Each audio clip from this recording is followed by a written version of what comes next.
Welcome back to PSC Tech Byte, and let's keep on talking about how to create custom Teams tabs for Microsoft Teams using Microsoft SharePoint Framework.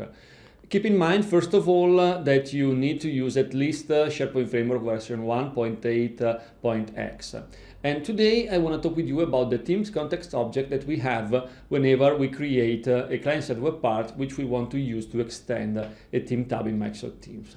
Through that object, we can talk with the Microsoft Teams context and we can get access to a bunch of useful information we can use in the client-side web part in order to better integrate with Microsoft Teams and to provide a better user experience to our end users. In fact, if you take a look at the main properties that you have available in the Teams context, you have a reference, for example, to the channel ID or to the channel name in which you are, to the Teams ID, which is actually also the group ID, to the team name, who is the user who is currently using your team tab with your client-side web part built with SharePoint Framework, and so on and so forth. So you have a bunch of useful properties that you can use to enrich the user experience and the user interface of your client-side web part. So let me move to the demo environment and let me show you how you can get access to this team context object.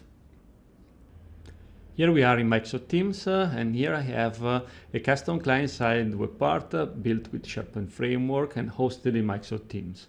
As you can see in this web part, I'm just showing all of the properties that I can get through the Teams context object that we have available in SharePoint Framework.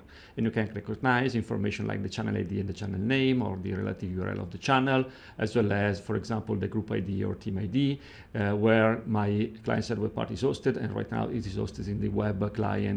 So in a web browser, basically, I can see who is the currently logged in user and what is the UPN of the user, and so on and so forth, like the team ID, the team name, quite a lot of useful information.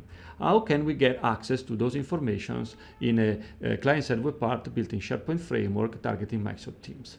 First of all, we need to import the Microsoft Teams JS namespace, and we can, by doing that, reference a new variable of type Microsoft Teams.context, if Microsoft Teams will be the alias that we use for that namespace.